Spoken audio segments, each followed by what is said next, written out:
sponsor and partner. Go to ChinookSeedery.com and use the code The Skipper's View to get 10% off seeds. Get flavors from original all the way through to jalapeno ranch or smokehouse barbecue, even cinnamon toast.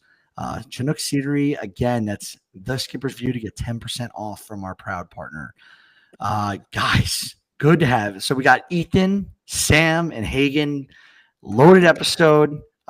Think we're gonna have a lot of good stuff to talk about.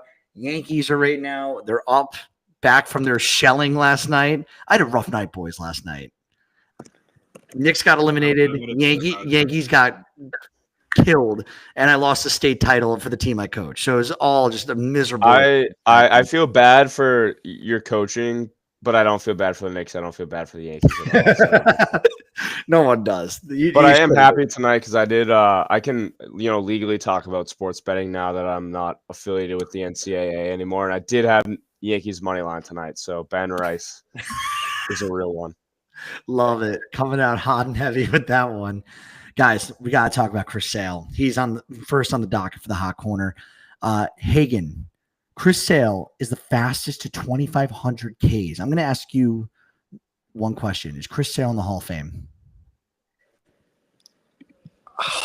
I feel like he's got to be. I don't know where his career numbers line up to almost the standards of Hall of Fame numbers for starting pitchers.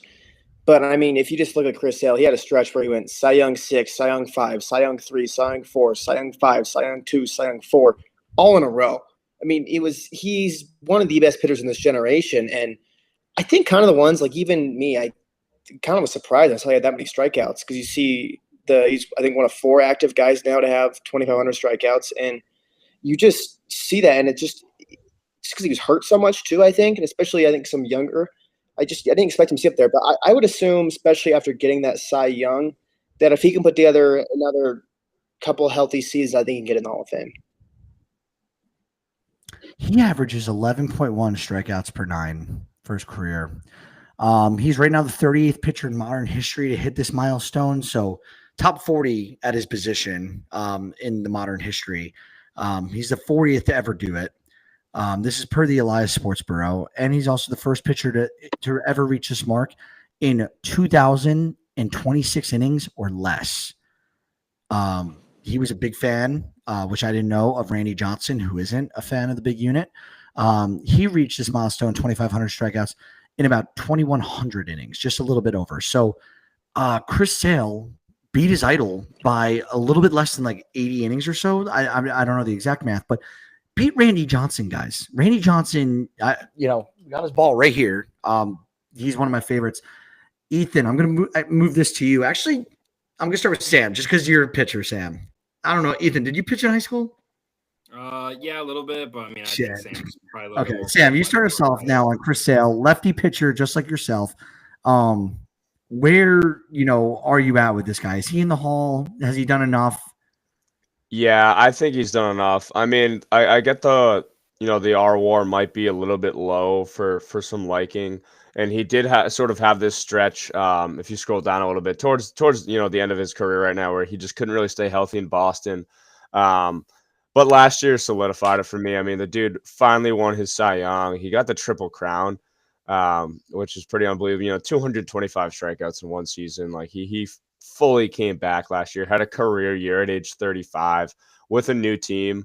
Nonetheless, he's a World Series champion. He was on the mound when the Red Sox clinched the World Series in 2018. He's a Hall of Famer in my book. I might be a little bit biased. I love the lefties. Obviously, Chris Sale is one of my favorites growing up. Max Fried's probably my favorite right now, even though he's a Yankee. So we're kind of working on finding that new favorite. It might be Shane McClanahan, Ethan. But regardless, I think he's a Hall of Famer. Even if he wasn't on the Red Sox for a lot of my childhood, this guy's dominant. And Hagen brings up a good point where, even though last year was only his first Cy Young, I mean, look at it. Cy Young 6, Cy Young 5, Cy Young 3, Cy Young 4, Cy Young 5. And he had MVP votes on the back half from around 2016 to 2018, 2015, 2018, whatever you want to call it. He's an absolute dog. I think he belongs in the Hall of Fame for sure. So, Ethan, I'm going to turn to you on this. He's got 141 wins. We know no one's getting close to 300 anymore. I think Dean and we kind of discussed that like 225 or 250 is going to be that new sweet spot minimum for the Hall of Fame. He's not going to get that many. He'll be lucky to get to 200 wins. Almost a career on the dot, 3 ERA, 2,500 strikeouts. I'm just looking at this. Like, do you think, what in your opinion, is Chris Sale getting in? Has he done enough? And with one Cy Young, I don't think he has he does not have a title. Wait, did he get one with Boston actually? Boston in 18. Got one in 2018. Yeah, Okay. 2018. He was actually on the mound, like I said, for the final out too. They just like brought him in relief. Shit, that went over my head. But Manny Machado. No, So- I mean, I think without a doubt. I mean, this is a guy that's had, I think, 8 seasons of 200 Ks. He had 7 straight, almost 8 straight. Even if you look at 2012. But I think to both Hayden and Sam's point, it's like this guy pretty much solidified it last year with winning the Cy Young Award, and he came close in so many of those years. But this is one of the most dominant pitchers we've seen in our generation, and especially other than Clayton Kershaw, probably the most dominant lefty we've seen in this generation. And I know he had a little bit of a cold start to the year, but he's really been turning it up. I don't think there was really any worry about that. And this is a guy in the prime of his career that was, sitting around 192 to 208 to 214 innings, going out there every 5th day and dominating for the White Sox, for the Red Sox, for the Braves last year and for this year. So I think without a doubt, Chris Sale is a Hall of Famer at this point. I understand there's been the injury concerns, but with the domination that we've seen for pretty much his whole career, he has a Cy Young, he has a world championship. And this is a Braves team that is talented enough to potentially win another one with him there. I think there's no question that Chris Sale will be a Hall of Famer at the end of his career. We're live, so I am putting a poll, Chris Sale Hall of Fame, underneath the Skipper's View live feed. Let's see how people react to that. I'm kind of curious, actually. Chris Sale, I can only say so many good things about him. He's a dog. Like I do think if he didn't have as many injuries, it's the WAR number. I forget the number for pitchers per se, if it's the same as hitters, but I'm pretty sure hitters don't really get like a good look unless they have 75 career WARs. Is that your guys' understanding as well? I think the lowest is 38.5 is the Baines line. Okay. But like I'm talking like average, not just the lowest. I'd say the average is, I mean, this is a total guess off the top of my head. I'd probably say around 80 WAR. I do think that sort of 65 to 70 range should sort of get you in nowadays. And I think if you're kind of hovering around that 55, 60, maybe that's sort of where they draw the line. I'm going to look at David Wright right now. Just because, he's at 49 career WAR. So like David Wright is sort of someone that's like kind of on that cusp right now. Let me look up Chase Utley right now. Chase Utley's at 64.6 actually. And Chase Utley has this sort of outside shot, I believe.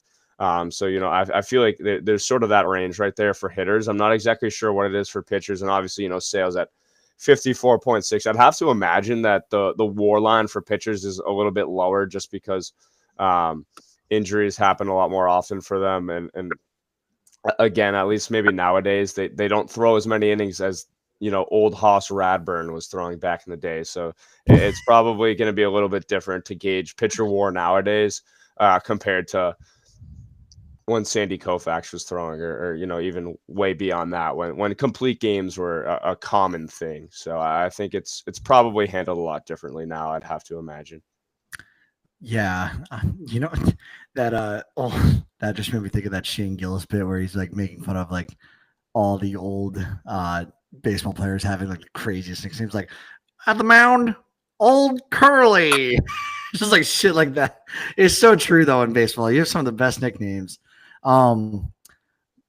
Speaking of pitchers though, we do got to switch subjects. Kind of on a scary note. Hagen, I'm going to let you lead on this one just because you pointed out to me. So Corbin Burns got some issues today. Left the mound early. Hagen, go. Yeah, so Corbin Burns was in his start today, and then in the 5th inning, threw a pitch, and right away called the manager, trainer over, called him in, and he knew he did something wrong to his elbow. It was Jeff Passan pointed out his cutter was down 2 to 3 ticks right before that, so you could see the velocity up before. And then if you look to when he came to the mound, Dalton Freely of John Boy, he did a little lip reading on it, and it looked like he said, "My elbow's done, it's dead." So that wasn't really a great thing to see, especially when he knew it right away, and he's pretty much telling the trainer that he pretty much thinks his elbow blew out. But then Bob Nightingale after the game reported that there's some initial cautious optimism that he has avoided some serious injury and it's just elbow inflammation. So that would be best case scenario, but let's just hope there's nothing too serious here with Corbin Burnes, especially for him as a person, as a player, and then Diamondbacks too, just investing over $200 million into this guy. Sam, I'll turn to you. Are you on the Corbin Burnes before this injury? Were you down on him this season? I feel like a lot of people have been down on him the last year and a half or so about him losing velocity. Yeah. Sorry to interrupt. It's been an interesting topic, right? I mean, ex-Skippers View blogger Isaac Groffman had that, that viral blog that went out this past winter about, why Burnes isn't an ace anymore. I don't think that's necessarily the case. He's kind of had to transform himself.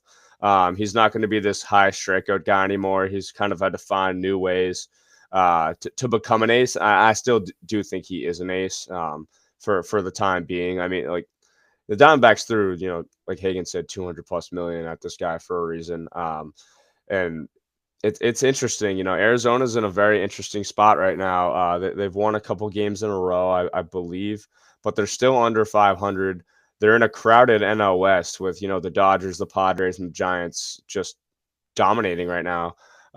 In general, really. So they have to kind of play some catch-up ball right now. They're in a weird position with their staff too. Zach Gallen hasn't had a great year. I believe his ERA is like 5.54 or something like that. But then again, he's going to be a free agent next year. So maybe they can re-sign Gallen for cheap if he has this down year and try to, do that dual ace. It seemed like they signed Burnes this offseason because they were going to probably let Gallen walk next year, assuming that he's going to be very expensive. I think this is actually good news for Burnes right now with what came out. I think it could have been a lot worse. Obviously, it could have been a UCL, just pop right there. And it kind of, like we all saw, it looked like a reaction like that. Pitchers don't normally take themselves out of the game like that unless something seriously bad has happened. So maybe they have dodged a bullet. But yeah, I think he's still an ace. He's definitely a guy that, he's going to take the ball every fifth day, and you can kind of feel comfortable scoring 4 to 5 runs to win the ball game. And he's huge for Arizona. Like I said, this is a super tight divisional race right now. It's one of the tightest in all of baseball, besides obviously, that Colorado team that we don't have to talk about because, they're just so horrendous. But I mean, it's very competitive in the NL West for those 4 teams. So that they need some good news right now for sure in Arizona, because I think it's been an interesting season, like I mentioned before, and I'll cut off right here. But, Corbin Carroll's back. He's so back. But at the same time, like, you're not really winning. And Josh Naylor's been an awesome addition too. But, like, the wins haven't really followed, which is, kind of shocking to me. I think I'm mad at I shouldn't be mad at Corbin Burnes, but I think he's batting like the last week, like something horrific. His last 115 over his last week with a 487 OPS. I have him in too many fantasy leagues where I ride or die on Corbin Burnes. Like, he is my Corbin Carroll. I'm sorry, yes, Corbin Carroll. Okay, me too. I mean, me too. Too many Arizona Corbins right now. Ethan, takeaways on Corbin Burnes and what's going on in the front. Are you where are you at nervous wise, 1 to 10? I mean, I think it's kind of hard to speculate what's really going on until we actually hear some more news about the situation. As far as him being an ace, I would say without a question, this is a guy that's basically averaging 200 innings the last 3 seasons with a sub 3.4 ERA. I understand the strikeout numbers might not be there, but would you rather have a guy that's going to go throw 130, 140 innings, not allow your other rotation depth pieces to go out there on a significant note, or would you rather have Corbin Burnes regress with the K numbers but still eat 200 innings while posting a sub 3 ERA? I think without question, in my eyes, that's still an ace pitcher. And as far as the Diamondbacks this year, I know we talked about it on the buy or sell episode. The bullpen for this team is dreadful. It's been dreadful the last few weeks. I know that if Dalton's watching this, I know me and him have talked about how bad the bullpen issues have been for this team. But yeah, this is there. I think they're 2 or 3 games under 500. I think they won today. Eugenio Suarez is still hitting a bunch of bombs. Corbin Carroll is an absolute beast. Ketel Marte came back a few weeks ago. Josh Naylor's been a fantastic surprise. I only say that because I don't think people expected him to be this good at this current rate going into the season, but the Diamondbacks are still a good team. I definitely want to see the news on Corbin Burnes before I think any of us speculate what's going on. But this is still a team that's playing, like I said last episode, I think probably the worst baseball they'll play all season. I mean, this team is too talented to be a few games under 500 at this point. By the way, as I went to Corbin Carroll's stats on my Yahoo Fantasy page, I just saw your Tampa Bay Rays, Ethan, pulled the Pirates today. They pulled the Pittsburgh Pirates. Taj Bradley went 7 innings, 10 strikeouts with 0 earned runs. And they lost 1-0 to Houston. That's awful. That sucks.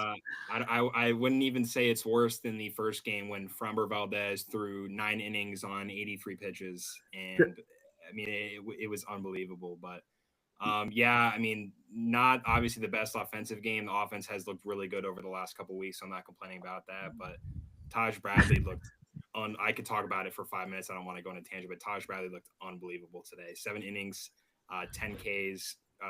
Isak Paredes, former Ray, struck out 2 or 3 times, so I couldn't be happier with that performance today. Yeah. Hey, while we're on the topic of the Rays, in case anyone missed the game, I want, maybe Hagen and Ethan can tackle this because I didn't really totally see it, but run me through that Taylor Walls ejection really quick because this is kind of the first time hearing about it, and it seems like something pretty notable because Taylor Walls is just like always mentioned throughout Ray's Twitter just because he's such a polarizing guy because like it seems like half of Ray's Twitter always wants him in the lineup, because he's like a defensive god, but the other half of Ray's Twitter is like, dude, like what the hell is this dude still doing on my 40-man roster? So yeah, I mean, shout out DRS leader at shortstop Taylor Walls, but basically it was a slider down and away. I mean, it clearly was not a strike. He stepped out of the box. He chirped at him a little bit. He didn't really say too much. Then what happened was he came back in the box. He adjusted his helmet, and then he did like the 3 tap on the head, which is like the ABS. It was subtle.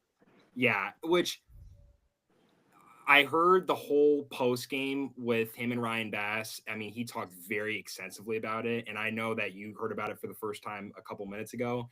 If you go and watch his reaction, he was pissed. He was so upset. And Taylor Walls, I don't think has ever gotten ejected in his career, let alone in Major League Baseball. But the umpire thought he was showing him up. Taylor Walls obviously knows the ABS system is not in Major League Baseball right now. I don't think he was doing it as a slight to the umpire. And I know Nick Picks is in kind of the same boat too. Like, I feel like if you're an umpire, sometimes you have to separate your emotions from the game. No offense to the umpires, no one shows up for you. They're showing up for the players. They're showing up for the team. And if you're going to throw out a guy in a 1-0 game against Josh Hader because you think that he's showing you up with the ABS challenge call, which he wasn't doing, I think that's bullshit. And the guy didn't say anything to him either. So I didn't agree at all with what happened today. Interesting. I'm kind of wishing now that it was the ABS thing because honestly, that would be like a super funny chirp out of Taylor Walls if like that's what he was like actually doing on purpose. Like maybe when like Hagen said, maybe it was subtle.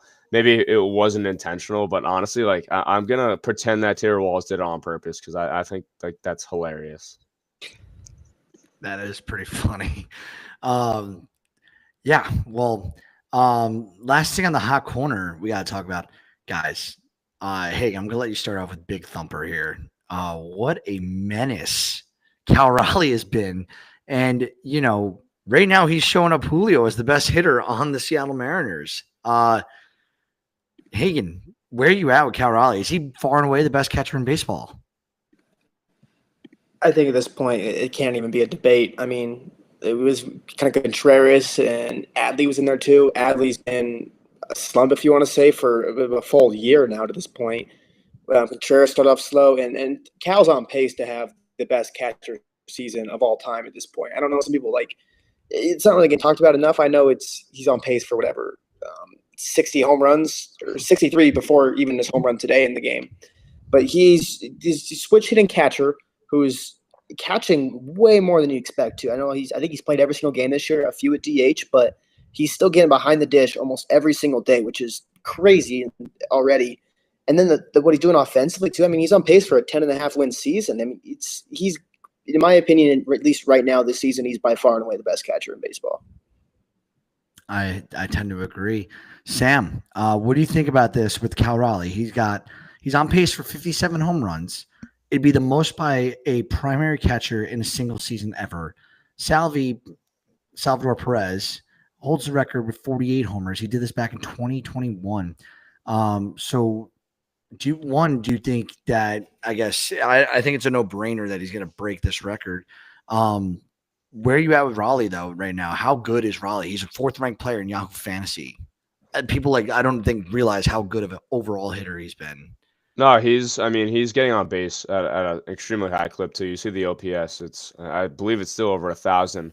Funny story for me with Raleigh. My girlfriend's neighbor is Cal Raleigh's cousin. So she's met Cal Raleigh a bunch. I've actually never met him before yet, hoping to meet him at some point. But he has seen Discuss Baseball, shameless plug.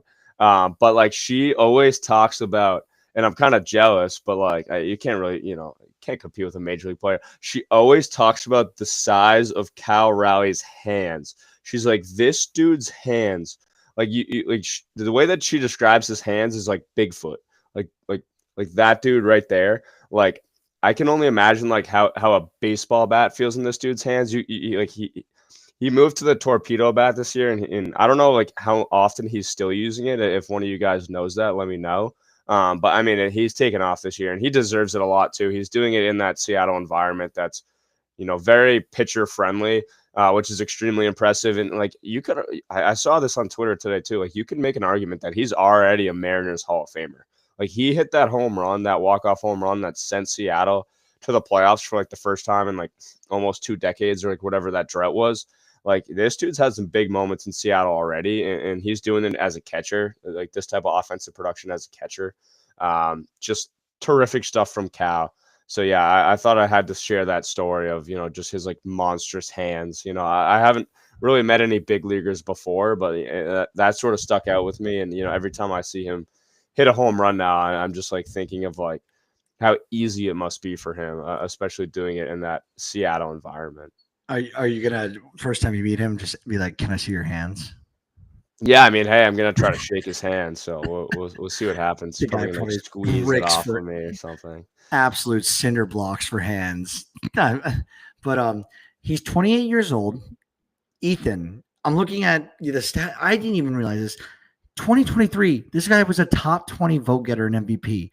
Last year, I knew he won a Gold Glove, and I knew he had a great year, but he finished his MVP 12th.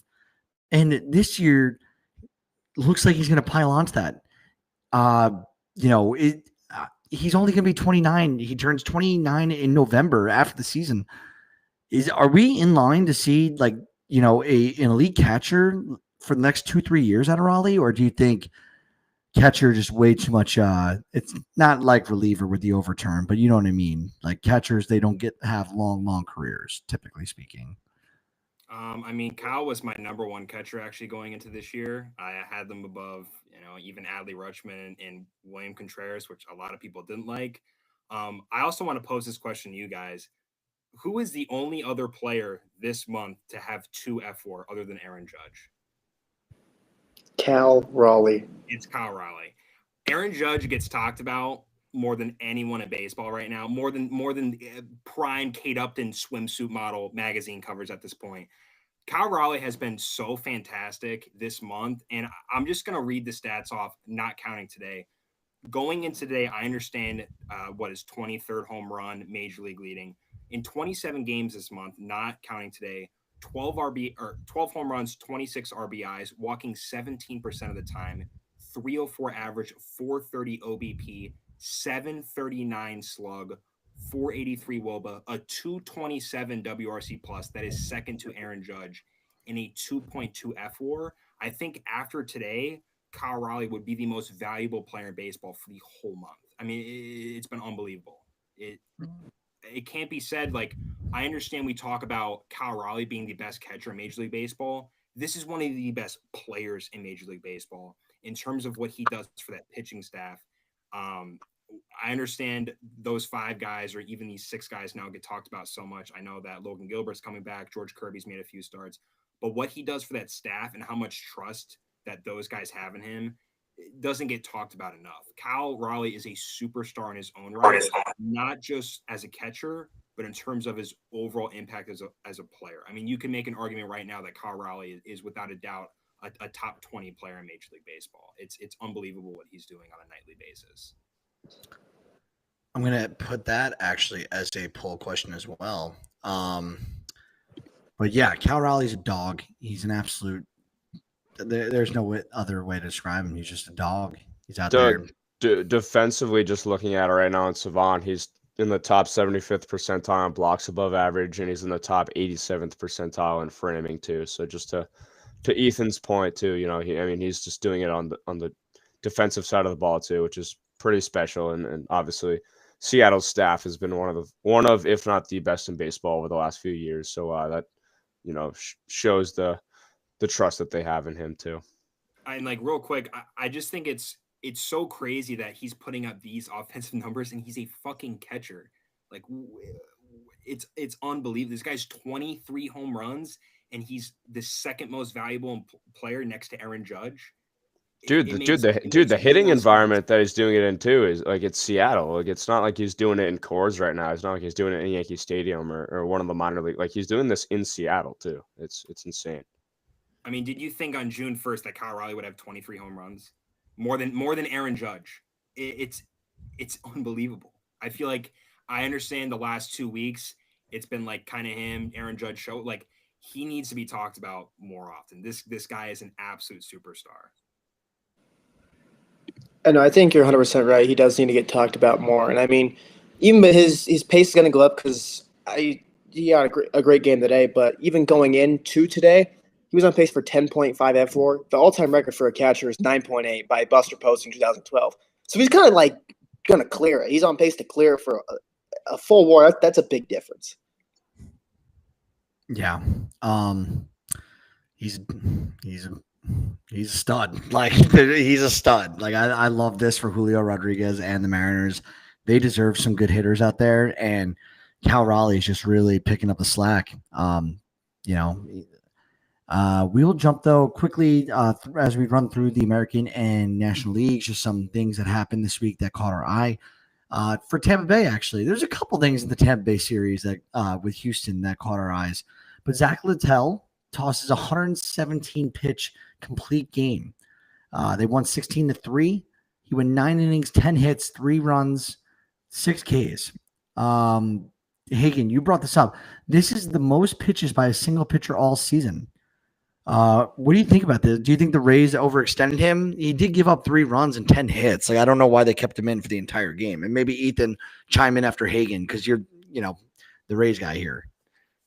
I mean, I don't know if obviously it's weird seeing a pitcher go this far now, especially it was kind of almost like you got to give him credit at least because he saved the bullpen.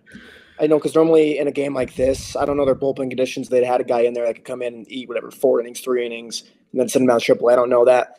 But also the other time, like it's Zach Littell. I don't think if you're going to put one of those pitchers out there for over 100 pitches, it's going to be Zach Littell. And that's nothing against him. I mean, it's just you're not going to put Boz out there doing that. You're not going to put Bradley out there doing that.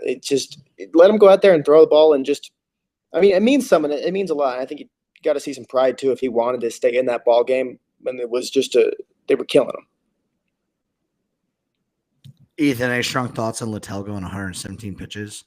I mean, I obviously fucking loved it. I know that he talked a lot to Cash a few starts ago just about like he wanted to go longer in games. And also to the point, the Rays bullpen has been taxed the last couple weeks. Kevin Kelly coming back recently has been such a huge addition to the team. And Zach Littell, in my opinion, as far as even in Rays Twitter, I mean, this guy gets disrespected so much. This is a guy that posted a sub, I think, 3.8 ERA last year. He's been doing it again this year, and he's been our most valuable pitcher for almost 2 years now. He goes out there.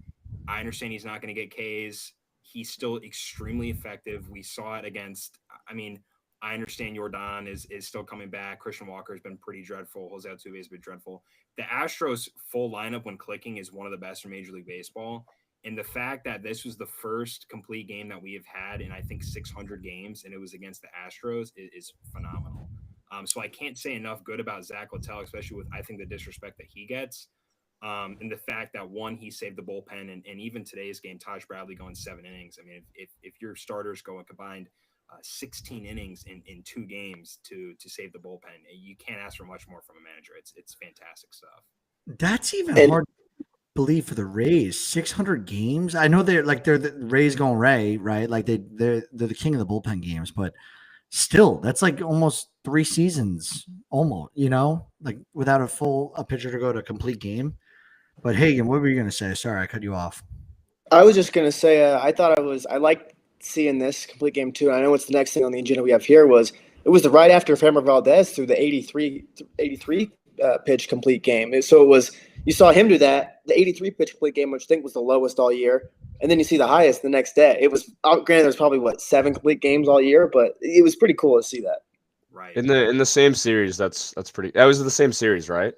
Back-to-back games. Yeah, that's pretty cool. That's pretty cool. That's insane. I'm gonna chime in here before we move on. Like, I just think Zach Littell, like this year, I've started to kind of think of him as like this cockroach. Like he's just like super hard to get rid of. Like straight up, like he'll have a few outings where like he does not look sharp. Like he gets kind of run out of the game pretty quickly, and then he'll also just kind of go on these runs where it's like, dude, this guy eats innings. Like he keeps the Rays in the ball game, and like he kind of just does his job out there.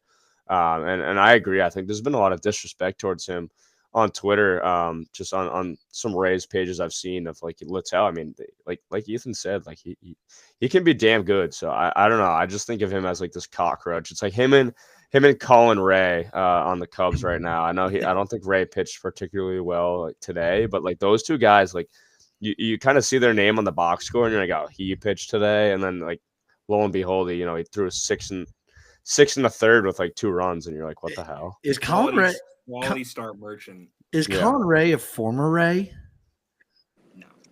Okay. Why did I think that? I don't He's think definitely so. he was a Brewer. Right? Yeah. So I went to a Red Sox Brewers game last year, and I again, like I looked at the game and I was like, oh, like, dude, like Colin Ray is throwing for the Brewers. Like, bet the over. Next thing you know, he legitimately did. Like, I think you can go back and like look up in the game log. Like he ate like 6 innings and like had some punch outs and stuff. Like it was impressive. I was like sitting there. I'm pretty sure I tweeted out like didn't expect to be at like the Colin Ray game today or whatever. Colin Ray legacy game with like actually. Yeah, well, and Colin Ray, he came up with the Padres, then was at Miami, then Chicago, and then went to Milwaukee, went to Japan, back to Milwaukee, and then back to Chicago. Damn, I didn't know he was in Japan. Yeah, what a journeyman. 2022. That's somewhat recently. The last thing I want to call it, from the Rays series again, I know Ethan touched on it earlier. Framber had an 83 pitch game, complete game against the Rays in a 2-1 victory. He went 9 innings, 3 hits, 1 earned run, 9 strikeouts, 1 walk. Jose Caballero, if I'm pronouncing that right, hit a solo shot. That was the only run he ceded. Framber Valdez, though, he's on a contract year, and love to see that coming out of Framber for him. He's like the one Astro I've never had a problem with. I don't know what it is. Like, I know, like, I don't know if he was there for all of their World Series runs. I think he was at least there for one of them. But I've never really had a problem with Framber Valdez. So I'm hoping he gets paid this offseason. We'll jump to the National League.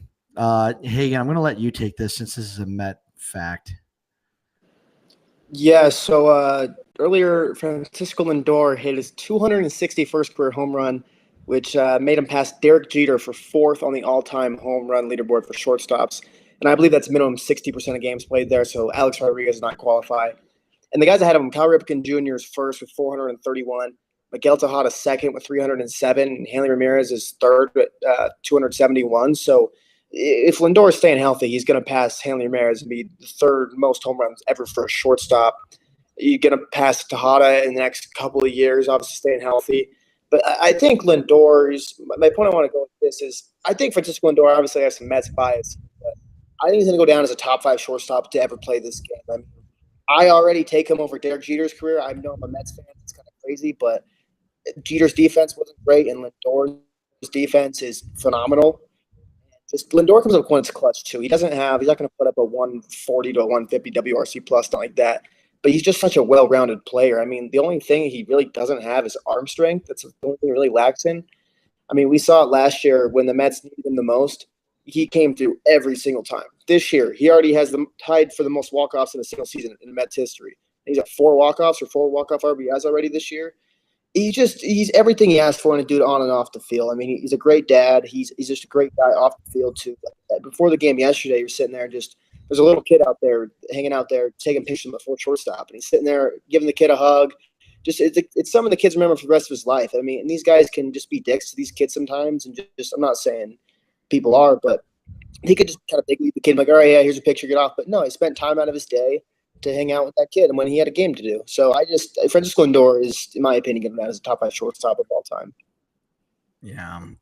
Ethan, I'm going to turn this to you real quick. So as I look at Lindor, he's got 7 top 15 MVP votes in his career out of 11 years. So 7 out of 11 years, this guy's been a top 15 player in the league. On top of that, you figure he's 31 years old. He'll probably steal another 20 bases this year. He'll be, right at about 210, 215-ish. He's going to play a few more years. He's going to have 300 stolen bases for a career. He's going to have north of 1,000 career RBIs. He's going to be north of 300 career bombs. Is he getting in the Hall of Fame? He's already got a 52 WAR career-wise. He's going to rack up a little bit more WAR over the next 3-4 years. And he might even get some hardware being with the Mets. Yeah, I mean, even I think Hagen might smile a little bit too. There's no way the Mets don't win a title soon with the team that they have. I know he's shaking his head. He loves that baby, but there's no way that the Mets aren't winning a title soon. And I think it's just comical the fact that he's already put up 51 B-WAR in 11 seasons. Like, that is ridiculous. There's guys that are on the Hall of Fame ballot that have put in 15, 16 years, and they're just barely reaching that cusp. And Francisco Lindor is still playing at the top of his game. And what's also good as well is he's not slumping out of the gate too. Look at the season that he put up last year, finishing second in MVP voting, and he was horrible the first, I think, almost 2 months of the season. This is a guy right now that already has 12 home runs. He's playing obviously Gold Glove defense. We know that with him. I also feel like he's gotten super disrespected in his career. I know very early on with the Mets, it was like a lot of Lindor hate, and I think he still had close to 30 home runs, and was still like a top, I think, 15 F4 player in that year, which is fucking crazy. But even when Francisco Lindor is at his worst, he is still one of the most valuable players in the game. Amazing baseball IQ, can run the bases well, fantastic defense, can hit for average, can hit for power. A great clubhouse guy, great for the development of younger players too. And I think for all of us, including you, Brett, I know you're a little bit older than us, but Francisco Lindor in a few years is going to be like a huge veteran guy. And it's like, we saw him when he was debuting, and it's just like almost a full circle moment. I remember when Francisco Lindor was just, a teenager at the showcase at Tropicana Field with guys like Carlos Correa. And now he is going to be one of the veteran leaders on a Mets team that should win some world championships coming up. So I think without a doubt, he's a Hall of Famer, and I think he's one of the most underrated players in our generation, to be quite honest with you. Dude, I am 2 weeks older than Francisco Lindor. Shit. That's crazy. I mean, I was going to say that we're Unk status since we've kind of grown up seeing his entire career. You're Unk status, Brett, for that. Dude, look what he's accomplished compared to what I've accomplished in 31 years of life. Damn it.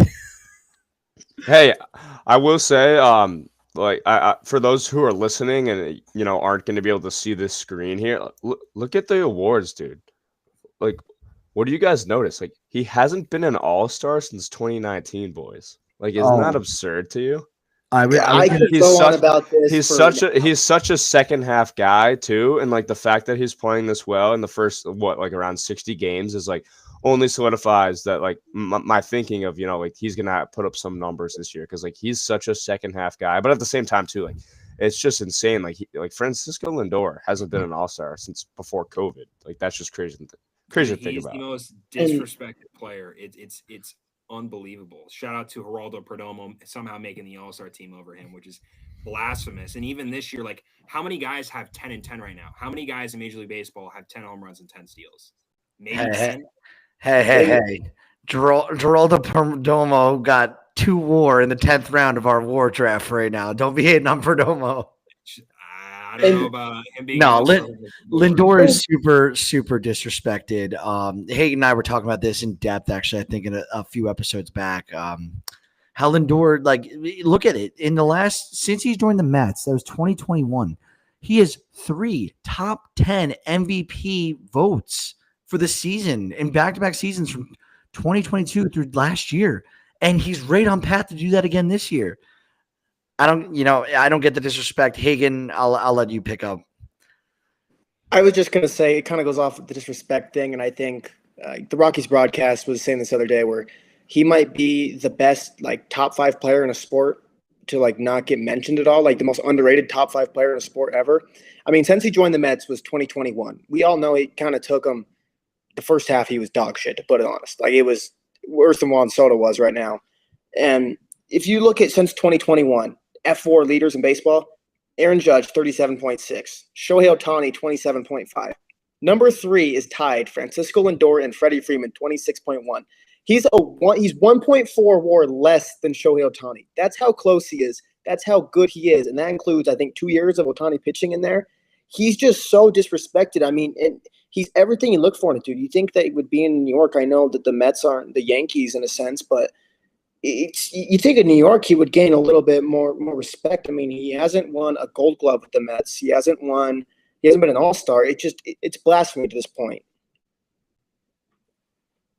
Yeah, we honestly, I think Lindor is like one of the most talkable players. Like, we could talk about him all day because he's just so good. But we have to move on just for time's sake. 2 other notes in the National League this week with moves and transactions, stuff like that. Out in the West, the Dodgers, they made a trade with the Reds. They acquired Alexis Diaz, who was an all-star back in 2023. Guys, did you see what it was for? Was there prospects or cash? I never even saw the end of that. What would they end up getting for Diaz? It was the Dodgers' 13th round pick from this last draft. I forgot what his name was, though. Okay. And then I hate that because now he's going to obviously be amazing somehow. He's just going to get some, I don't know what's in the Kool-Aid out in Los Angeles. It's, some of that Michael Secret stuff from Space Jam. That's all I can think about. But, Mike Villani was the piece that was traded back to. Do you know him, Sam, at all? Do you know of him? I'm not super familiar with him. You guys keep going. I'll research him for a second. All right. The last thing I had to mention in the West before we go dive into the injuries and the standings real quick was Camilo Duvall. He's back in closing in San Francisco. He takes over for Ryan Walker, who's struggling. Not that big of a news, but is a little shake-up with the bullpen. Sam, did you find Mike Villani? Yeah, it looks like he only has 3 career professional innings at this point. So obviously, it's kind of hard to gauge what he's going to be. It looks like he played at Long Beach State for a little bit, Santa Clara for a little bit. Who knows? Who knows what'll happen? I mean, usually you don't really find out about like the pieces of these trades until, unless they like become a star. Like maybe we'll be talking about Mike Villani in a few years. It's like, oh, he's the Alexis Diaz piece. But for now, he's a guy with 3 career pro innings. That's about it. Yeah. Well, quickly. Sorry, Hagen, you go. Just on the Giants closer note, just that Duvall being back in there, I don't think he's going to be the closer for the rest of the year. I think eventually you're going to see Randy Rodriguez in this role. I mean, he is tied with Reed Garrett, my guy, for best ERA in all of baseball, minimum 20 innings pitched. Randy Rodriguez is disgusting. I mean, he's striking out 39% of batters at this point. He has the swing and miss stuff that Duvall and Ryan Walker do not have to the extent. Like, he can go out there and strike 3 guys out in a row if it's bases loaded. Like, Sarris was talking about this on his podcast, where out of those 3 guys that, like, Ryan Walker, Duvall at some point still trying to look like they're trying to pitch to contact at times if they get a guy on first base, where it's like Randy Rodriguez is always going for the strikeout, no matter the situation. I think he throws like 102 as well. Like there was a side view mechanics of him throwing 101, and it's like completely butter. It's beautiful to watch. Jeez. Dude, pitching is such an art form. Like my friends just don't get that. Like baseball's so technical and so like it's so intriguing how pitchers develop and how it works and nailing spots. It's crazy. But yeah, I'll take you up on that, Hagen. We're gonna follow up and see who takes over the closing role in San Francisco. I like that call though. We'll just jump really quickly on flashing the standings. Yankees still in control. Looks like they're going to get another W tonight as they're still up 6-1, I believe, on the Dodgers. I keep turning and looking at the screen. Blue Jays right behind them. Rays are now above 500. Love to see that. Sam, I'm sorry. Boston probably needs a change. I'll let you comment on Cora because I think that. Yeah, it could be, you know, I'll wait to talk about Cora when Tyler comes back on the show because it could be like a whole episode. Like maybe like me and Tyler could just do a mini episode. But hey, I mean, look at that. Blue Jays have won 5 in a row. I didn't even realize that they've won 5 in a row. So that doesn't really bode well for me or Ethan as guys who are kind of staring below them now. Yeah, and then Baltimore Orioles, super disappointing. They are 14 games below 500. I think I saw something earlier this week that if it continues the next couple of weeks of the badness, they're going to be sellers. So I don't know what that means. Restock the farm. Like, who do you move there? It's these. Everyone seems to be super young. I'm sure they have a few tradable pieces, like a Felix Bautista and a Yennier Cano or something like that. But like, who wants Charlie Morton? Who's going to pay up for Sagano? Like he's 35. I will say though, real quick, if Ryan O'Hearn is getting moved at the deadline, bro, watch the fuck out. I'm serious. Dude, Ryan, like I know we talked about Cal and some of these guys being underrated. If you've been looking at what Ryan O'Hearn has done like the last 3 weeks, it's absolutely incredible. This guy is somehow getting even better than he broke out. I think it was even last year, and even in 23, he was still pretty good. If a team like the Mariners can get a guy like Ryan O'Hearn, or just another team that is in desperate need of a left-handed bat in a righty-heavy lineup, if he is available, that would be a huge move for a team come trade deadline. Yeah. And I saw it was like on May 28th, I believe, so not the full month, but he hit 500 against fastballs in May. Dude, he's unbelievable. 20 for 40 against fastballs. That's unreal, dude. He came out of nowhere too. Like he was like a bench bat on the Royals when they were like pretty bad too. Like he just completely came out of nowhere. Cedric Mullins also is a guy whose contract is up, I believe, this year. So look for maybe Cedric Mullins to get moved. I'm not sure how great he's been as of late or just season as a whole, but I mean, hey, he's kind of this veteran now and could play some solid outfield, and he's a guy that I think could be kind of sought after at the deadline. So watch out for Cedric Mullins too. But Ryan O'Hearn is a great shout because I think he could help out a lot of clubs right now. Yeah, it's real shame Baltimore is just going right to the shitter once again. Detroit Tigers, they still have a commanding lead in the Central. Guardians are starting to gain traction. They're 6 games back though. They're 6-4 in their last 10, 2-game win streak. Who knows? They just got Lane Thomas back. Maybe he starts to give off a little bit more pop. Maybe they call I think Lane Thomas just hit the IL again, if I'm not mistaken. Did he? Already? Lane Thomas has been so disappointing, dude. Like it's called up on like Thursday. Yeah. They just activated David Fry yesterday, but Lane Thomas is back on the 10-day IL. Damn it! All right, dude. And they traded. Do you have Lane Thomas in the war draft? I think someone does. I don't Someone have did. It's the last round pick, Lane Thomas. He was. I'm looking now. Dude, Alex Clemmie was the trade piece that Washington got back for Lane Thomas too at the deadline. Alex Clemmie's from Massachusetts, so I know a little bit about him. He is a fucking stud. Like this is gonna be a fleece in a few years, I think, because Alex Clemmie wasn't it like before the season. Wasn't even before the season ended last year. Everyone was already saying the Nationals won that trade. Jeez.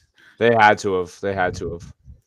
Well, Minnesota, they're 4 games above 500, 7 games back. We'll see how that pans out. Kansas City, it's just time. Call up Caglione. it's time that you need outfield help. I heard a stat on I'm going to look up the podcast real quick. But their outfield, you know who has the most home runs in the season in their outfield right now? Do any of you guys know? And how Is it the many? Yankees? I think it's Isbell, and he's got 3. Isn't that terrible? They got rid of Renfro. I think they DFA'd him or whatever. And MJ Melendez, dude, I don't know about you guys. I loved MJ Melendez, and he's been so disappointing. It like actually just sucks. Like this guy has hit, I think, almost 40 home runs in the minors in a season. It was Prospects 361, by the way. I want to give them their fair share. Shout out. But Caglione, it's time to get called up. The White Sox, they're bad. Sam, what were you gonna say? I was just gonna chime in on MJ Melendez. He like he's a guy that like I just wanted I wanted him to be so good so badly, and he just like never showed it. Because like he's just like he's got a sick baseball name. I think he's like a switch hitter. Like he's just like he just has an aura, like straight up. Like I hate to like talk like that, but like MJ Melendez just like has aura, but he just like can't like he's just like a quad A guy at best, unfortunately. I don't even know what that means. What does aura mean? No, you're kidding. No, I feel like it's a vibe or something like that. But is that what it like definition of it? Like Yeah, Bonds is like the definition of baseball aura. Or like Marcelo Meyer right now is baseball aura. Okay, that's fair. Okay. I think we just found a name for the episode, by the way, but who knows? Okay, we'll talk about that after. It was that, or I was gonna go with Zach Littell as a cockroach. Real quick, too, Brett, just on the Leon thing you brought up. I believe he already has more home runs in AAA than the entire Kansas City Royals outfield has produced this season. Yeah, it's absurd. It's absurd. Caglione is like he's destroying baseball. It's like you need outfield help. Bobby Wood Jr. needs help. I don't, that I also said in the last episode though, the Royals should go after Luis Robert Jr. Last place in that division. They can probably move a few prospects. He's not playing, Luis Robert Jr. What we know and love, top game right now. He's not going to command the haul that he was going to command 2-3 years ago. Back then, he was going to get anyone who traded for him was going to be trading a haul. I don't think that's the case anymore. We jump out to the West. The Mariners are still in command of the by a half game on the Houston Astros, who behind Hunter Brown. And it looks like Spencer Garrity, he's playing catch. He'll be back soon. I know Ronel Blanco we're going to talk about later. Actually, we'll just talk about now. He's going under the knife. He's getting Tommy John. Houston is still fighting, and Framber Valdez is still there. They're going to get Yordan Alvarez back at some point. We're going to talk about him in a little bit in depth in a second. But Houston's fighting. Texas is right there. They're below 500. Angels not doing as bad as I expected, I guess. And then the Athletics, they've been awful as of late. They've lost 6 straight. And I think in their last 10, they're 1-9. So the Athletics have been miserable. They're 23-37. Anything on the West before we jump to the National League? I was just gonna say the last time I was on the pod with Hagen, the A's were in a 1-for-9 stretch. So I think me and him, even after we were done recording, were like, I didn't even realize they were playing that bad. I really didn't. I did not. They've been brutal. The Mets still in control in the East. They are a game up on Philly. Washington Nationals, they're almost 500. Those pieces are starting to really come together. I'm not saying that because I'm wearing the hat. I just got this I'm not a Nationals fan, but I like what they've done. And I like what your comments, Sam, about we talked about Clemmy last year because he's like 6'7", right? I didn't look. He's massive human being. I think the Nationals. Yeah. He's a big guy. I just threw Clemmy's stats into our DM actually. This season Clemmy's got a 3.15 and 11 starts, 45 and 2/3 innings, which isn't a ton for 11 starts. But he's got 67 strikeouts and 45 in 2/3 innings with a 1.5 whips. And he's a 19-year-old kid, 6'6", 205. He's got a frame to fill still too. What level is he in right now? Yeah, what high A. So they're still kind of easing him in. I didn't realize he's in high. He's only 19. I have his first Oh bonus. yeah, he's young, dude. He's Shout young. out Lane Thomas, bro. That's definitely gonna, like as Sam said, that's gonna be one of those trades where we got this guy for Lane Thomas. Totally. Bro, yeah, that's gonna be insane. No, it's gonna be ugly. It's gonna be ugly. Yeah.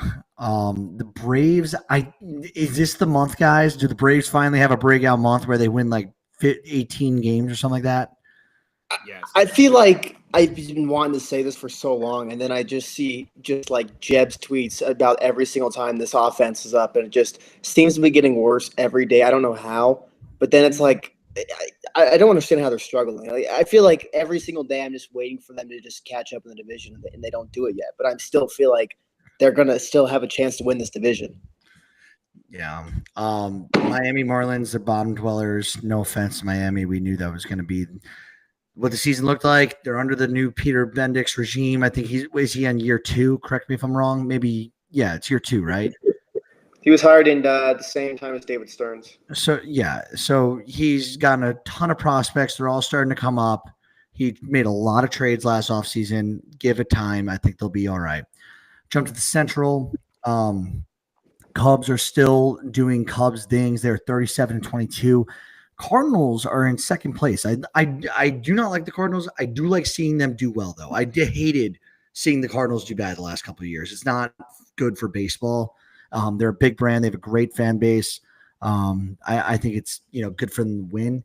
The Brewers have won 7 straight, guys. They're 32-28. They're doing this without they're big hitters. And when I say that, I mean like pitching wise, I think who are they missing right now? They just got DL Hall back. But they're missing some arms and they've had a lot of injuries and they're still 4 games above 500. I'll pull up their injury. The Jose Quintana effect. He was great today. And yeah, Christian Yelich has been swinging a hotter bat as of late. But I believe he exited today's game. Correct me if I'm wrong. I think the X-rays came back negative. I don't want to speak on something. No, you're absolutely spot on. Yelich. Okay, cool. But yeah, no, Yelich was heating up. Chiridio was playing a lot better as well, which is good to see. And Sal Frelick has been on a tear. He hasn't hit a home run recently, but he's been on a tear. Yeah, and the guys I'm 3 home run games, so Sam can just get absolutely plastered. That'd be my personal hell. we need that who was it, Scooter Jeanette game. We need that from South Florida. Yeah, we need a little Scooter game. That would ruin me. That would ruin me because I would have to just like all cram it into one video too. You'd have to do a funnel. You have to. It's the only way to get them down that easy. Yeah. It's the only way. It's actually true. I would probably have to go and buy a funnel. But yeah, they're missing Nestor Cortez. They're missing Robert Gasser. They're missing Brandon Woodruff. Like the Brewers have had a lot of injuries like to their staff and they're still putting it together. It's miraculous. I love watching the Brew Crew and what they're able to do. Reds, I don't know what to say anymore. They need to go buy some bats, I feel. Pitching, like it is what it is, but they drafted and have so many young arms with Abbott and Chase Petty's on the come up. They have Hunter Green, who's been great. Is he still injured right now, or is he fine right now, Hunter Green? I believe he's back. Okay. Yeah, and like they've had. I'm trying to think who's the guy they just drafted out of Wake Forest, who's and then Rhett Lauder as well is also there. Correct? Is he out of? I believe Lauder's hurt. Correct me if I'm wrong. Yeah. But it is, who's been super disappointing for Cincy, just to chime in, is Matt McLean this year. He has not looked anything like the player that we thought he was going to be coming back from this injury, which stinks. Yeah. I think one thing that I don't think I really heard anybody talk about is Elly De La Cruz has been mid this year. I mean, he has a 104 WRC plus. And I'm saying Elly De La Cruz, we expect more out of him. I know he's still a very young player, but after what we saw what he can do last year, you expected to see him lead this team. And I think the Reds, if he's not playing to 130 plus WRC plus and great defense, I don't think the Reds are going to really go anywhere. And I think that starting to show it a bit because, I mean, he just put up a 96 WRC plus in the month of May. I mean, it was 110 in April and March combined, but even the 110 for him, that's a bad month for Elly. Yeah, and then the Pirates. He just strikes out so much too. Elly just strikes out so much. I didn't realize that was a 104 WRC plus right now. It's pretty concerning for Dude, sure. if you look at Ellie's splits hitting from the right side, it's dreadful. I don't even know why Ellie De La Cruz is a switch hitter. Oh my god, That these are might be, like, crazy. a hot take. This, if you go look at the splits, it is night and day. I mean, it's unbelievable. I didn't know that. It's a I didn't know that. 132 WRC plus versus a 44. I'm telling you, bro. I said it last year. I got called crazy by multiple people. This guy cannot hit from the right side. And I understand when switch hitters are really good at the major league level, there's going to be one side that's more dominant. You can't have a great side and then a really shitty side. It just doesn't work like that. You can't go out there from the right side of the plate with basically almost a Taylor Wall slash line. I mean, you just can't do it. One of you guys should thread that, just thinking out loud. That would bang. That would bang. I mean, even too, like from when he's hitting from the right side, I mean, he's striking out 3% more. He's walking 2% or 3% less. I mean, he's hitting 195 with a 550 OPS. Yeah, that is concerning. But the Reds, they're able to scrape by and not be the bottom 12 of the Central. That's the Pirates' job. We don't really need to talk about the Pirates. We know what's going on there. We know Paul Skeens. We didn't bring up Livy Dunn this episode till now, guys. Do you see It wasn't even me this time. It wasn't you, but I think I saw. Didn't her sister? I was literally with my girlfriend, and like I opened up Instagram and Hardcore Comedy, the Instagram like meme account, like. First thing is like Livy Dunn's sister opens up OnlyFans account and she's disgusted with her. So I don't know if it's true or not, but it's like I can't get away from Livy Dunn. Like even like trying to get away from her. Who would have thought that the guy who's closest to Asian Francisco Lindor would bring up Livy Dunn on the pod? That is true. That is true. I will say though, real quick before we move on from the Pirates, Bubba Chandler's ready. Yes, he did it again. I understand the command. I will say, though, it's like a little bit of a hot take. I know why he's down there. Even the game where he allowed no hits, he walked 4 guys, and I think he hit someone. And he's averaging almost a hit batter every other game. So there is a reason why he's still down there. But I think, maybe he gets called up soon. Who knows at this point? But he is more than ready. If he has 1 or 2 more starts where he's not walking guys, the stuff is clearly there. It's some of the best in baseball, let alone at the AAA level. Bubba Chandler is going to be ridiculous, and he definitely deserves the call up at this point because, you're 22 and 38. What do you have to lose at this point? Just stashing him in AAA. And even too, like, what do they have to win at this point too? Like, just call him up. You're not like just let him get acclimated to the big leagues. Do you think there's Hagen service time manipulation with that? I think so a little bit, just because if he comes up when he wins Rookie of the Year, which I think is still a possibility with the National League right now. Obviously, he had to pitch crazy good like a Skeens last year, but he has the talent to do so. If he wins Rookie of the Year, he'll just earn the year of service time back that the Pirates just manipulated away from him, and the Pirates will also lose a draft pick, and it'll be twice in a row. Because like it happened last year with Skeens, they did the service time thing with him, and then they lost that because he won Rookie of the Year, and then they didn't get a draft pick because he wasn't on the opening day roster. Oh, poor Pittsburgh. Bad management. The West. I don't want to go in detail here just for time's sake. Dodgers still in first place, even with their pitching woes right now and how many injuries they've got.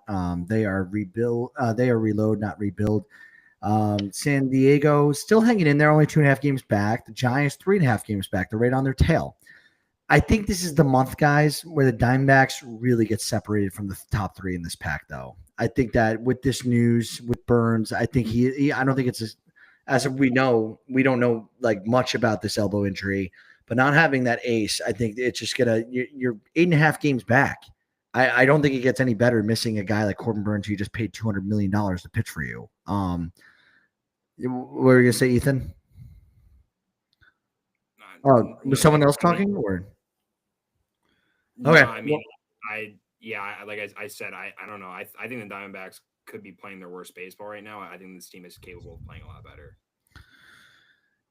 Yeah, I get they're 2-8 in the last 10. You're not wrong. Like maybe I'm just like down on them, but the guys who seem to be getting injured there this year that I've seen like get banged up, like Ketel Marte had some time on day to day, maybe on even the IL for a little bit.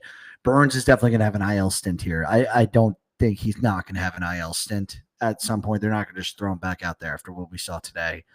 And the other three teams are just so good. San Diego, San Francisco, and Los Angeles that like it's hard to keep up without having like a full, stable of horses ready to go. What I haven't watched a ton of Giants baseball this year. Like, what has made San Francisco so good this year? Like, I know they have They got the second best ERA in all of baseball. Pitching's been, I was gonna say pitching has been. What? Really? It's a pretty big jump. Like the Mets have them by like 0.3, and then the Giants are like, then they have a pretty big gap between after them to the third team. The Giants right now have the third best ERA. They're actually behind the Mets and Rangers, which I'm shocked the Rangers have.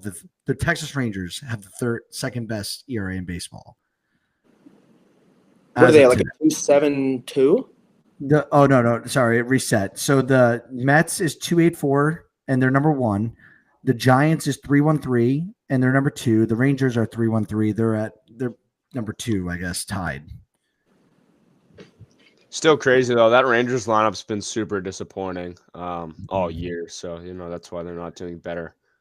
Yeah. But I mean, damn, yeah. I mean, thanks for that info. I always knew that they had pretty good management. And I am a Bob Melvin believer, believe it or not.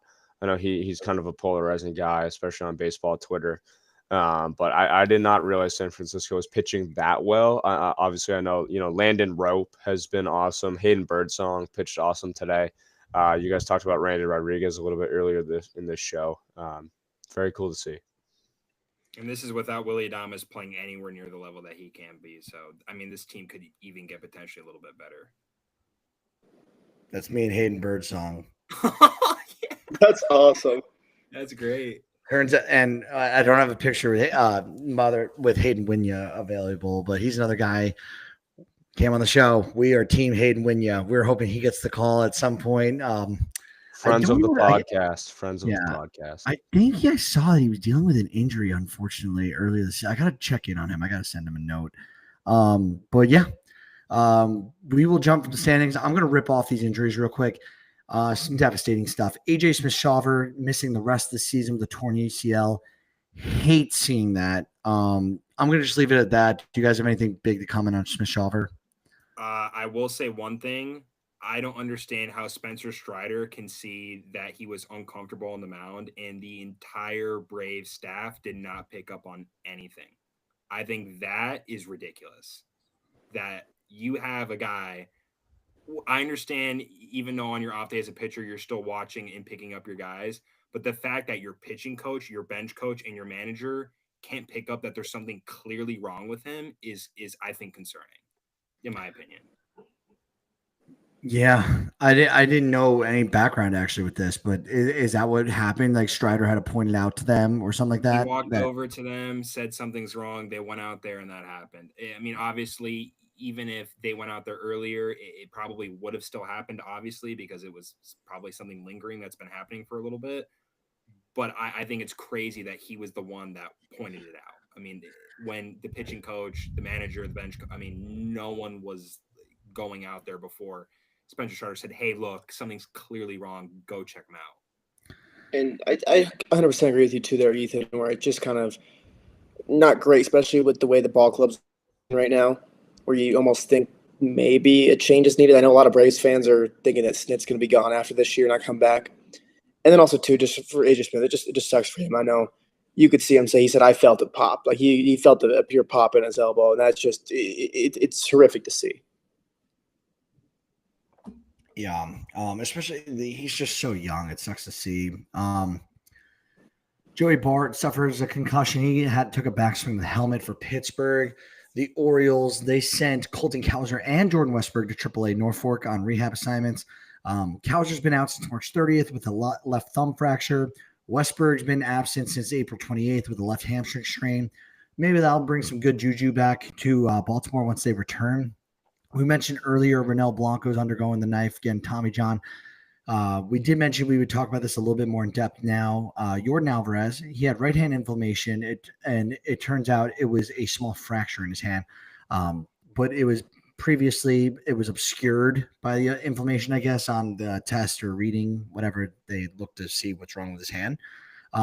So his return has been pushed back by a little bit, but this is according to Dana Brown, the general manager. No timeline was given. I don't know why. I'm not too worried about Jordan Alvarez just because like he's such a dude. I don't think it'll take him a long time to get going once he's back. Do you guys have any concerning thoughts about Jordan as of this moment? Zero. Sam or Hagen?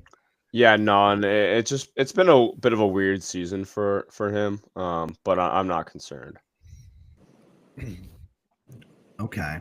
And finally, good news for Seattle, Logan Gilbert. So he's recovering from a grade 1 elbow flexor strain that he suffered back on April 25th. So almost a month, 5 weeks ago. And this was against the Marlins. So he's beginning a AAA assignment with Tacoma, hopefully to return to the big league by June 10th. So that'll be like in a week and a half. We'd love to see that. He's an all-star last year. He was 1-1 with a 2.37 ERA over 6 starts this season. So he was just being a dog once again this year. I hope they get him back. We're big Logan Gilbert fans on the show. Outside of that, we're going to go to the eye-popping stats of the week. And Hagen, I'm going to let you lead off. Yeah, so I was just looking today, and this was coming into today, so it could change for tomorrow. But there's 4 players right now who are on pace for a 9 or more F4 season, and that's Aaron Judge at 14.7, which I think would break the all-time record. Cal Raleigh at 10.5, Pete Armstrong at 9.1, and Shohei Ohtani at 9. The last time there was an MLB season where there was 4 players who had 9 or more F4 in a single season was 1997. And that's when it was Craig Biggio, Larry Walker, Mike Piazza, and Ken Griffey Jr. did it, which I thought that was crazy. Like, not even the Bonds, McGuire, Sosa times. Like, there was a few of them that were close to doing that, but I think that's just crazy and shows we are at such a good time in baseball right now. I agree. I love people deeming this like the baseball's renaissance right now. I think we're in a spoiled time right now as fans, like getting to see like the fans don't understand. They just look at it like, oh, we hit a home run. It's like the pitching is better than ever right now. And it's only getting tougher to hit. And it makes our sport so awesome that like it's almost similar to golf in a sense where like, you know how golf, the more swings you have, the worse your score is. Baseball, like easy, like very limited ability to actually hit the ball and play and have things that count towards your your numbers, like singles, batting average on ball, balls in play, all hits. They have to be in play, not just foul tips. To do that, people who hit the ball 30% of the time get in the Hall of Fame. That's how freaking hard it is to play baseball. Like, and the pitching every year just gets better and better and more velocity, more movement, more rotations on the ball. Like, it's absurd. And we just got guys like Ohtani, Judge, and Cal Raleigh making it look like it's taking candy from a baby. It is very, very hard to do. And it's I love this stat. Last thing I'm going to lead off with, Matt Olson. This stat, I'm going to give full credit. Sarah Lang, she put this out there. I saw it. I thought this is crazy. So entering Friday, 2 days ago, Matt Olson has now played 675 consecutive games. And this is dating back to 2021. There have been only 7 other streaks of at least 600 to begin the divisional era. So all the way back to 1969. We're talking like going to the moon. This per the Elias Sports Bureau, they belong to Cal Ripken, Steve Garvey, Miguel Tejada, Pete Rose, Dale Murphy, Rose again, and Sandy Alomar Sr. I believe Cal Ripken Jr. Hall of Fame. Steve Garvey, I'm not sure. I think he sounds like he's a Hall of Famer, if I remember correctly. But Pete Rose, we all know the story there. Dale Murphy is going to get in at some point. And Sandy Alomar Sr., I know he's a great player. I don't know if he's a Hall of Famer. I doubt he's a Hall of Famer. Guys, Matt Olson now, what do we think about this? Being, he's the new Iron Man. Yeah, he really is the new Iron Man. And you love to see guys out there that that I know he's had a down year last year, but it's such a value when you know that a guy's going to be there every single night at first base playing. He's going to be there every single night showing up. And I feel like that shows too, just you have to have great preparation. You got to take great care of your body and your mental health as well, I feel like, too, just to be able to do that. I mean, the fact he doesn't even take any off days for his body, that shows a lot about him. It shows he's a real grinder, and you could tell that he puts a lot of work in. Yeah, absolutely.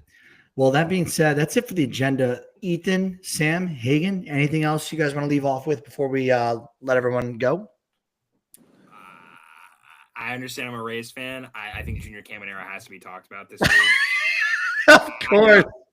I don't know how you can't. Well, I think first player in franchise history to have 4 extra base hits in a game with 5+ RBIs, the highest riser in F4 for the week. And I said it on the podcast a few weeks ago, dude. We aren't even close to seeing the best of Junior Caminero, and I mean he's an unbelievable talent. I mean the jersey is on right now, like he's unbelievable, baby. I mean he has to get a shout out. He's been great. Love that. Sam, Hagen, anything from you guys? Insert the Junior Caminero edit that was made right after that.